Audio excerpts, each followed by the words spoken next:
जालन्यामध्ये महावितरण विभागाने पावसामुळे होणारे विद्युत अपघात टाळण्यासाठी खबरदारी घेण्याचं आवाहन नागरिकांना केलंय। नागरिकांनी सुरक्षिततेचे सर्व नियम पाळावेत। वीज वाहक तारांवर तुटलेल्या फांद्या अडकवून पडल्यास नागरिकांनी त्या स्वतः काढण्याचा प्रयत्न करू नये असं सुद्धा सांगण्यात आलंय।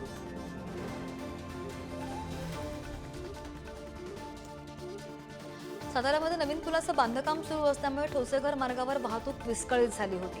बांधकाम केलेल्या पुलावरच ट्रक रुतला आणि त्यामुळे मार्गावरील वाहतूक विस्कळीत झाल्याची माहिती आणि या ठिकाणी बांधकाम विभागाचे कायमस्वरूपी अधिकारी नेमण्याची मागणी सुद्धा पर्यटक करतात। सातारा कास रोडवर अपघात टाळण्यासाठी पोलीस सुद्धा ऍक्शन मोडवर आलेले आहेत। परिसरामध्ये दुर्घटना होऊ नये म्हणून जेसीबीच्या साहाय्याने चर खोदून उपाययोजना करण्यात येत आहेत। दरवर्षी घाटामध्ये रस्त्यावर वाहनं घसरून अनेक अपघात होत असतात।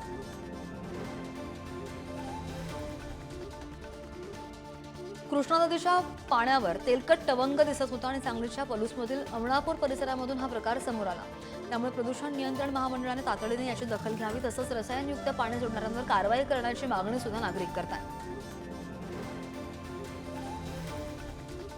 वाशिममध्ये रेशनचा हजारो क्विंटल गहू पावसाने ओला झाला। धान्य गोदामात सुरक्षित पोहोचण्याची जबाबदारी असलेल्या कंत्राटदाराच्या हलगर्जीपणामुळे शेकडो टन गव्हाची नासाडी झाली आहे। रेशन दुकानामधून नागरिकांना वाटण्यासाठी रेल्वेनं हा गहू आणलेला होता। पुण्याच्या पीएमपीएल बसेसचा प्रवाह महागणार आहे आणि 1 जून पासून किमान तिकीट 10 रुपये होईल।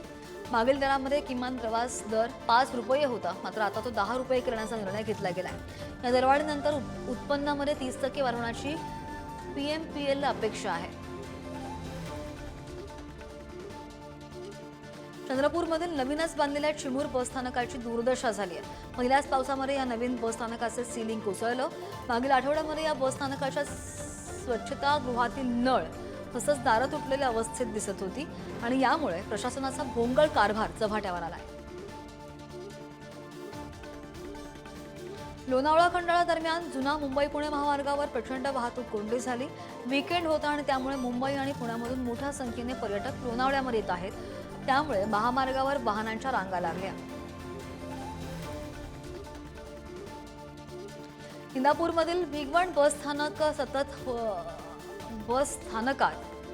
सतत होत असणाऱ्या पावसामुळे जलमय झालं होतं। त्यामुळे चिखल आणि पाण्यामधून वाट काढत प्रवास करावा लागत असल्यामुळे प्रवाशांची गैरसोय झाली। मध्य रेल्वेवर आज मेगा ब्लॉक असणार आहे। माटुंगा मुलुंड दरम्यान भीमा मार्गावर ब्लॉक असेल। हार्बर मार्गावर वाशी ते पनवेल आणि ट्रान्स हार्बर मार्गावर सुद्धा मेगा ब्लॉक असणार आहे।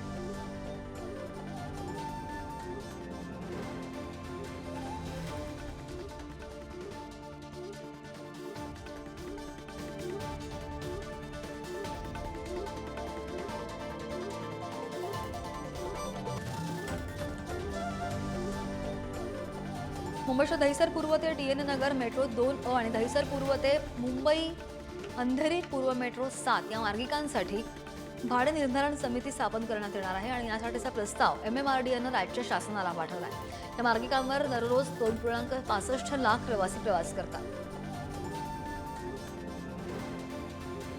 ठाण्यामध्ये कळवा रुग्णालयामध्ये 21 वर्षीय तरुणाचा कोरोना प्रादुर्भावामुळे मृत्यू झाला। कोरोना झाल्यामुळे 22 मे रोजी या तरुणाला रुग्णालयामध्ये दाखल करण्यात आलं होतं, मात्र उपचारादरम्यान या तरुणाचा मृत्यू झाला।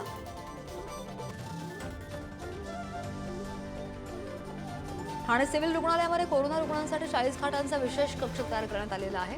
कोरोना सक्रिय होण्याची भीती असून मुंबई पुणे पाठोपाठ ठाण्यामध्ये सुद्धा कोरोनाचे रुग्ण वाढत आहेत आणि याच अनुषंगाने ठाण्यामधील रुग्णालयामध्ये 40 खाटांचा विशेष कक्ष तयार केला जाणार आहे। बेळगावमध्ये एका गरोदर महिलेला कोविडची लागण झाली आणि त्यामुळे जिल्हा प्रशासन सज्ज झालेलं असून कोविडसाठी 10 खास बेडसह विशेष वॉर्ड्स तयार करण्यात आले। तसंच ऑक्सिजनची व्यवस्था आणि वैद्यकीय सुविधा सुद्धा तयार ठेवण्यात आलेल्या आहेत। सोमवारपासून म्हणजे उद्यापासून RT-PCR चाचणीसाठी तयारी सुद्धा सुरू केली आहे। राज्यामध्ये कोरोनाबाधित रुग्णांमध्ये वाढ होत असून त्यामध्ये शुक्रवारी नवीन 45 रुग्णांची भर पडली आणि यामध्ये एकट्या मुंबईमध्ये सर्वाधिक 35 रुग्ण सापडलेले आहेत। त्यामुळे मुंबईमधील कोरोना रुग्णांची संख्या 185 पर्यंत पोहोचलेली होती। त्यामुळे मुंबई महापालिकेने विविध रुग्णालयांमध्ये राखीव खाटांची व्यवस्था केली आहे। राज्यामधील आश्रम शाळांमध्ये 1791 शिक्षकांची कंत्राटी पद्धतीने भरती करण्यात येणार आहे आणि त्यासाठी शासनाकडून निविदा सुद्धा तयार करण्यात आलेली आहे. मात्र याला शिक्षक संघटनेचा विरोध आहे. शालेय शिक्षण विभागामध्ये टीईटी परीक्षेद्वारे भरती होत असताना आश्रम शाळेत कंत्राटी शिक्षक भरती अन्यायकारक असल्याचा आरोप होतो. समग्र शिक्षा अभियानांतर्गत शालेय पाठ्यपुस्तक तालुक्याच्या ठिकाणी पोहोचवण्याची प्रक्रिया सध्या सुरू झाली आहे. शाळेच्या पहिल्या दिवशी विद्यार्थ्यांना शालेय पाठ्यपुस्तक मिळावं यासाठी प्रशासनाकडून जोरदार तयारी करण्यात आली. प्रत्येक तालुक्याला 1ली ते 8वीची निम्मी पुस्तकं पोहोचलेली आहेत.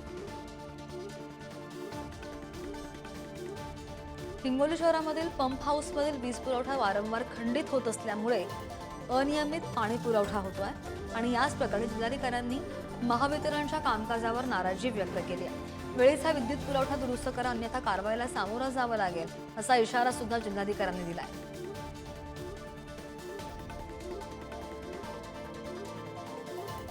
भंडाऱ्यामधील पवनीत गडकिल्ल्याच्या 100 ते 300 मीटरच्या आत असलेल्या 183 अतिक्रमणधारकांना नोटीस बजावण्यात आली आणि त्यामुळे अनेक सामाजिक संघटना आणि राजकीय पक्षांनी विरोध सुरू केलाय.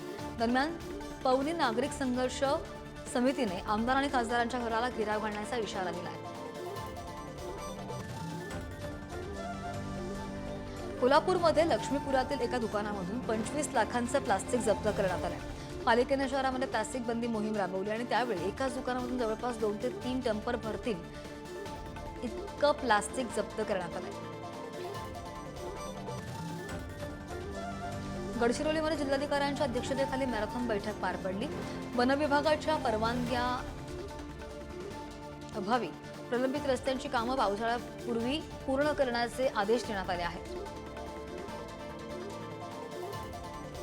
वाशिममध्ये जवळगाव रेल्वे परिसरात शेतकऱ्यावर बिबट्यानं अचानक हल्ला चढवला. हल्ल्यामुळे शेतकरी गंभीर जखमी झालेला असून त्याला उपचारासाठी सामान्य रुग्णालयात दाखल करण्यात आल्याची माहिती आहे. नागरिकांना सावधानतेचा इशारा सुद्धा वन विभागाने दिलाय. मुंबईमधील नालेसफाईच्या कामांमध्ये AI तंत्रज्ञान आणि रोबोटचा सुद्धा वापर करण्यात येणार आहे. नालेसफाई 7 जूनपर्यंत पूर्ण करण्याचे आदेश आहेत. मात्र आतापर्यंत जवळपास 68% नालेसफाई पूर्ण झाली आहे. त्यामुळे उर्वरित नालेसफाई 7 जूनपर्यंत होणार का याकडे मुंबईकरांचे लक्ष लागलंय. अहिल्यानगरमधील राहुरी शनी-शिंगणापूर या नव्या रेल्वे मार्गाला रेल्वे मंत्रालयाकडून मंजुरी मिळाली आहे. 22 किलोमीटर लांबीच्या या मार्गासाठी 494 कोटी रुपये खर्च अपेक्षित आहे आणि शनी-शिंगणापूर हे प्रमुख धार्मिक स्थळ आहे आणि दररोज सुमारे 45,000 भाविक दर्शनासाठी येतात. रेल्वे थेट नसल्यामुळे हा निर्णय घेण्यात आला आहे.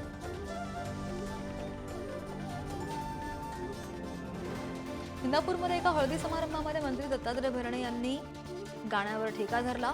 पत्नी सारिका भरणे यांच्यासोबत ते हळदी समारंभात सहभागी झाले.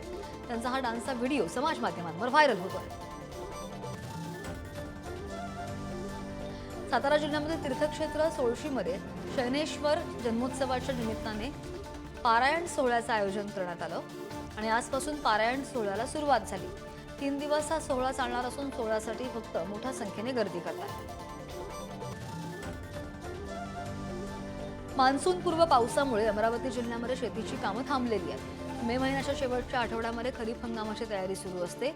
मात्र पावसामुळे शेतामध्ये ट्रॅक्टर किंवा बैलजोडी नेणंच सध्या शक्य नाही आहे. पाऊस असाच सुरू राहिला तर खरीप हंगामाची तयारी लांबणीवर पडण्याची शक्यता. भंडारा जिल्ह्यामध्ये गेल्या 2 ते 3 दिवसांपासून ढगाळ वातावरण असून वादळी वाऱ्यासह पावसानं हजेरी लावली आणि जिल्ह्यामध्ये सध्या धान कापणीचा हंगाम सुरू आहे. मात्र पावसामुळे धान कापणी रखडून गेली आहे. अनेक शेतकऱ्यांच्या शेतामधील धान जमीनदोस्त झालाय आणि त्यामुळे धान उत्पादक शेतकरी चिंतेत आहेत. बाजारामध्ये चिंचेच्या दरामध्ये काहीसे चढ उतार सुरू असल्याचं पाहायला मिळतंय. या पावसामुळे चिंचेच्या मागणीवर परिणाम झालेला आहे असं सुद्धा व्यापारी सांगतात. चिंचेला सध्या 7,000 ते 11,000 रुपये प्रति क्विंटल असा भाव मिळतोय. दरम्यान पुढील काही दिवस चिंचेच्या दरामध्ये चढ उतार कायम राहील असा अंदाजही वर्तवला गेला आहे.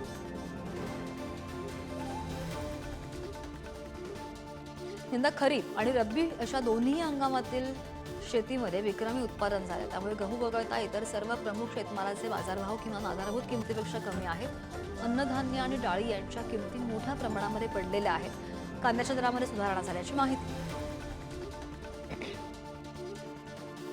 जालन्यामध्ये अवकाळी पावसामुळे साठवलेल्या कांद्याचं नुकसान झालंय. कांदे शेतामध्येच ओले होऊन सडून गेले आणि त्यामुळे शेतकऱ्यांचा मोठा आर्थिक नुकसान झालंय. जालना जिल्हाभरात मागील 8 ते 10 दिवसांपासून जोरदार वादळी वाऱ्यासह अवकाळी पाऊस बरसतोय आणि या अवकाळी पावसाचा फटका शेती पिकांसह फळबागांना सुद्धा बसतोय.